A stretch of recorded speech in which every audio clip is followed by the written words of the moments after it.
दोस्तों आज शुरुआत करते हैं फ्यूचर परफेक्ट टेंस की। तो सबसे पहले इस टेंस की हिंदी की पहचान है वो देख लेते हैं। तो इस टेंस में हिंदी की पहचान, हिंदी वाक्यों के अंत में चुका होगा, चुकी होगी, चुके होंगे इत्यादि शब्द आएंगे। हेल्पिंग वर्ब की बात की जाए तो हेल्पिंग वर्ब विल हैव और शैल हैव आएगा। याद रखना शैल हैव है वो आई वी के साथ में आता है। आई वी के साथ में विल भी आता है अगर कोई वाक्य हो जिसमें जिसमें क्या हो, जिसमें दृढ़ निश्चय हो। क्या? दृढ़ निश्चय हो। अगर ऐसा दिखाई देता है, डिटर्मिनेशन दिखाई देता है, तो आई वी के साथ में वहाँ पे विल के साथ में जो भी फॉर्म होगी, विल है या विल हैव बीन, फिलहाल हम फ्यूचर परफेक्ट पढ़ रहे हैं, विल हैव है तो विल हैव आ जाएगा। अदरवाइज सेल हैव का प्रयोग आई वी के साथ में ही किया जाएगा। बात करते हैं मैन वर्ब की। तो यहाँ देखिए मैन वर्ब है, तो मैन वर्ब में यहाँ पे क्या होगा, थर्ड फॉर्म का प्रयोग होगा और उसके साथ में बाई और बिफोर का प्रयोग होगा। ठीक है, देखिए कुछ मैं आपको शब्द बता रहा हूँ, उनको याद रखना है। अगर हिंदी वाक्य में हिंदी वाक्य में समय के लिए तक का प्रयोग होता है, इस तक शब्द का, तो हमें किसका प्रयोग करना है? बाई का प्रयोग करना है। अगर पहले या बाद में कि जैसे मैं आया उससे पहले ही मरीज मर चुका था, डॉक्टर आया उससे पहले ही मरीज मर चुका था, तो पहले अगर इस शब्द का प्रयोग होता है तो हम किसका प्रयोग करेंगे? बिफोर का। ठीक है, एक वाक्य देख लेते हैं ताकि यह और भी स्पष्ट हो पाए। वाक्य देखिए, अफर्मेटिव का लेते हैं पहले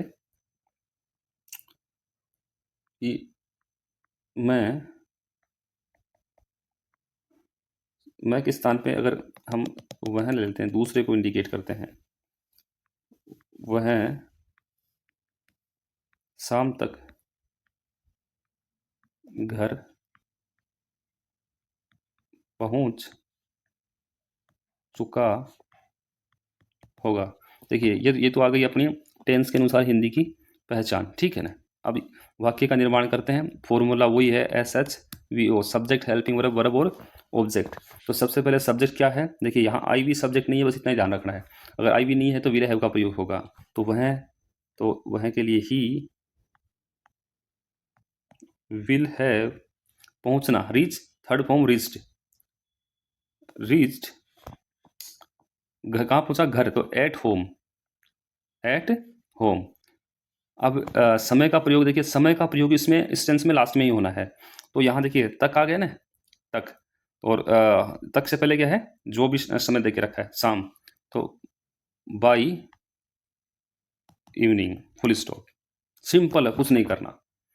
अब एक और चीज़ समझ लीजिए, इसी को एक बार हम नेगेटिव, इंट्रोगेटिव, इंट्रोगेटिव और नेगेटिव में, तो मैं इसको सीधा आपको इंट्रोगेटिव एंड नेगेटिव में समझाता हूँ, क्योंकि वो समझ गए तो आप सब कुछ समझ जाओगे। तो देखिए, अगर मैं इसको पहले स्टार्टिंग में क्या लिखता हूँ, ठीक है, क्या वह शाम तक घर, और यहाँ लिखता हूँ नहीं, यहाँ लिखता हूँ मैं नहीं, नहीं पहुँच चुका होगा, लास्ट में क्वेश्चन मार्क। ठीक है, ये हो गया अपना इंट्रोगेटिव एंड नेगेटिव। क्या वह शाम तक घर नहीं पहुंच चुका होगा? तो देखिए इसमें इसका फॉर्मूला क्या है, मैं ऊपर लिख देता हूँ। Helping verb according to subject, फिर नोट का प्रयोग, फिर वर्ब और ऑब्जेक्ट। सिंपल सा, देखिए कोई बड़ी बात नहीं है। यहाँ पे इसको करना कैसे है? पहले क्या करेंगे हम, जो वर्ब, जो हेल्पिंग वर्ब है, उसमें देखिए इसमें कितनी स्पेलिंग है? 2। तो मैं पहले ही बता चुका हूँ, जो फर्स्ट पार्ट होता है वही सब्जेक्ट के पहले जाएगा। ठीक है, वो सेकंड पार्ट आने से पहले, अगर इंट्रोगेटिव नेगेटिव है तो सेकंड पार्ट से पहले नोट का प्रयोग हो जाएगा। कैसे? देखिए यहाँ पे ही है तो इसके साथ विल आना है, कन्फर्म है। तो इंट्रोगेटिव नेगेटिव है तो पहले आ जाएगा विल, विल, फिर सब्जेक्ट आ जाएगा विल ही। अब यहाँ क्या, इंट्रोगेटिव और नेगेटिव है, तो अब आएगा नोट, ही, नोट। उसके बाद में जो हेल्पिंग वर्ब का बचा हुआ शेष पार्ट, हैव है, विल ही नोट हैव, फिर सेम का सेम आ जाएगा, reached at home by evening, last में क्वेश्चन मार्क। सिंपल सा है, कोई दिक्कत नहीं इसके अंदर। एक को और मैं आपको जो बिफोर के लिए वाक्य है वो समझा देता हूँ। यहाँ लिख लेते हैं कि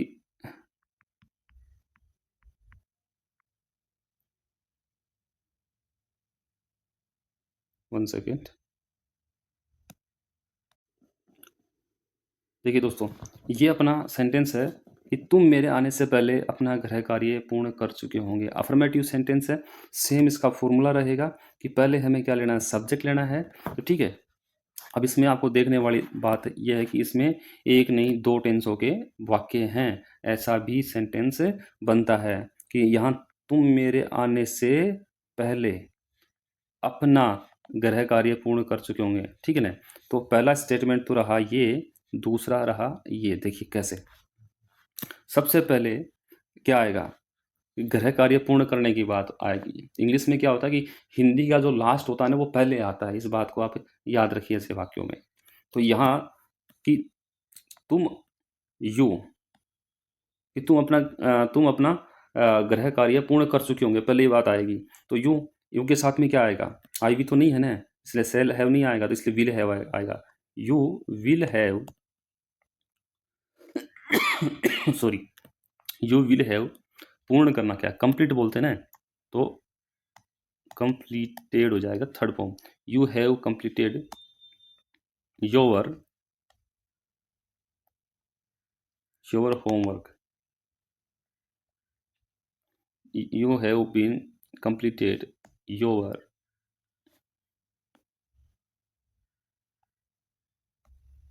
होमवर्क। ठीक है, इतना हो गया। अब है कि मेरे पहुंचने से पहले, मेरे आने से पहले, यहाँ पे है ना ये मेरे आने से पहले। इस प्रकार के वाक्यों में यहाँ का जो स्टेटमेंट होता है उसका ध्यान हमें रखना पड़ेगा। मैंने कहा ना कि समय होता है वो लास्ट में ही आता है, बाई और या बिफोर का प्रयोग करके। तो यहाँ क्या है कि मेरे आने से पहले, पहले शब्द है तो किसका प्रयोग होगा कंजक्शन में, जैसे मैंने तक और पहले का बताया था, ठीक है ना, तक और पहले का बताया था। देखिए ये ऊपर देखिए, यहाँ पे मैंने बताया था कि पहले है तो बिफोर का प्रयोग आएगा, तक है तो किसका प्रयोग होगा, बाई का। तो यहाँ पे किसका प्रयोग होगा, बिफोर का। बिफोर, बिफोर मैं आया, देखिए किसका है, या ये किसका कौन से टेंस का है, ये है पास्ट परफेक्ट का। तो पास्ट परफेक्ट में क्या आता है, देखिए ये सब्जेक्ट आ गया आई, और आना कम होता है, अफर्मेटिव सेंटेंस है, तो वहाँ क्या होगा, वर्ब की सेकंड फॉर्म, कम की सेकंड फॉर्म केम, CAME, केम, फुल स्टॉप। तो यहाँ 2 टेंसों का प्रयोग हुआ है। यहाँ फ्यूचर परफेक्ट जो टेंस है उसमें प्रेजेंट जो पास्ट इंडेफिनिट है या पास्ट सिंपल टेंस है उसका प्रयोग भी हुआ है, और कब हुआ है, समय के बाद में। देखिए स्टार्टिंग में तो वही टेंस अपना, you will have completed your homework, इतना तो किसका है, फ्यूचर परफेक्ट का है। लेकिन इसमें क्या कि शर्त रख दी, कंडीशन बता दी कि मेरे आने से पहले, कि तुम मेरे आने से पहले कि अपना गृह कार्य पूर्ण कर चुके थे। तो इसमें क्या है, समय होता है, और जो फर्स्ट जो टेंस होता है, देखिए यहाँ पे जो ये कौन सा टेंस था, यहाँ पे इस वाक्य में जो पास्ट इंडेफिनिट टेंस था किसके साथ में, फ्यूचर परफेक्ट के साथ में। इसलिए ये टेंस है, ये लास्ट में आएगा समय के, जो समय देखिए यहाँ पे से आने से पहले यहाँ देखिए रखा है, इसलिए ये लास्ट में आएगा। तो पहले कौन सा आएगा अपना, ये फ्यूचर परफेक्ट आएगा, और फिर वहाँ पे या तो बाई लगाना पड़ेगा या बिफोर लगाना पड़ेगा। उसके बाद में जो टेंस कौन सा आएगा अपना, जो पास्ट इंडेफिनिट। ठीक है, ये इतनी सी बात थी। अब मैं आपको एक वाक्य देता हूँ जिसको आपको ट्रांसलेट करना है। बहुत ही सिंपल रहेगा, ऐसी कोई बात नहीं है, ठीक है ना। ये थोड़ा सा वापस देख लेना इस वीडियो को, ताकि आपको एक बार फिर ये थोड़ा ठीक से समझ में आ जाए, ठीक है ना। तो सिंपल सा है आपका होमवर्क कि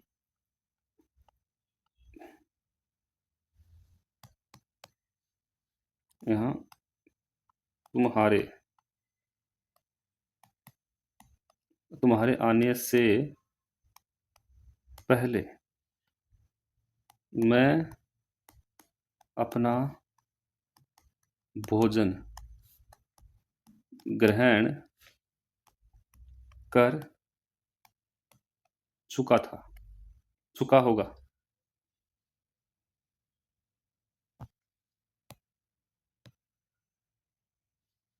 यहाँ पे दोस्तों मैं के स्थान पे वह वह आएगा, मैं के स्थान पर सब्जेक्ट में क्या आएगा, वह आएगा। तुम्हारे आने से पहले वह अपना भोजन ग्रहण कर चुका होगा। फुल फुल स्टॉप, मतलब पूर्ण विराम। अब क्या करना है आपको, क्या करना है, आपका होमवर्क क्या है? आपका होमवर्क है कि आप देखिए, मैंने अफर्मेटिव में लिखा है हिंदी के वाक्य को, तो आपको इसको इंग्लिश में ट्रांसलेट करना है, फिर इसका नेगेटिव बनाना है, फिर इसको इंट्रोगेटिव में चेंज करना है, फिर इंट्रोगेटिव एंड नेगेटिव में इसको चेंज करना है। सिंपल सा कुछ नहीं, इस बात का ध्यान रखना कि ये जो यहाँ आने से पहले, आने से पहले, ठीक है ना, तो ये पहले, जहाँ पहले शब्द लग गया वहाँ बिफोर का प्रयोग होगा, और जहाँ तक लग गया वहाँ बाई का प्रयोग होगा। ये एग्जाम की दृष्टि से बहुत इंपॉर्टेंट है, इनको इनको याद रखना, ठीक है ना। तो इनका प्रयोग करते करते हुए बनाना है। समय जहाँ लिखा है वो पूरा का पूरा स्टेटमेंट बिफोर के बाद में आएगा, बस इतना सा याद रखना, आप आराम से ट्रांसलेट इसको कर लोगे। चलिए मिलते हैं अगली वीडियो में। लेकिन आपका होमवर्क का लास्ट स्टेप बाकी रह गया, वीडियो को लाइक करना है, शेयर करना है, ठीक है ना। और कोई भाई नया हो तो इस चैनल को सब्सक्राइब भी कर लेना है। टेलीग्राम चैनल है उसको क्या करना है, ज्वाइन करना है, ठीक है ना। अब वहाँ क्या है, हम छोटे मोटे अपडेट हैं वो डालते रहते हैं, जो यूट्यूब पे इस चैनल पे हम नहीं अपलोड कर पाते, क्योंकि छोटी छोटी चीज़ें होती हैं, उसको हम ग्रुप में क्या कर देते हैं, अपडेट कर देते हैं। चलिए मिलते हैं नेक्स्ट वीडियो में, तब तक जय हिंद जय भारत।